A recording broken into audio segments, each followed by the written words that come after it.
Hello guys and welcome back to our channel. Today I will show you how to withdraw money from Pixel Tap by Pixelverse. In order to do this, first of all, navigate to Pixel Tap by Pixelverse Telegram channel. After navigating, click on the launch bot icon. This is going to open up Pixel Tap. Now, in order to withdraw money, you will have to simply click on this wallet icon at the top right corner. After that, you will have to connect your wallet. So all the wallet that you can connect to this application is listed here.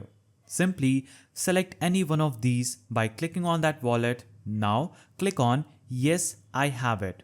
If you don't have that wallet, click on Create an account. And if you have the wallet, simply click on Yes, I have it. Now navigate back to that application. In my example, I'm using Bybit. So in Bybit, I will have to click on the Assets button at the bottom right corner, click on Deposit, select Deposit Crypto, choose USDT, select ERC20.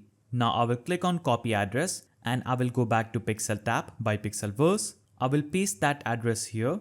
Now I will click on made it and this is going to quickly connect my wallet to my Pixel Tap by Pixelverse. Now I can easily withdraw money from Pixel Tap.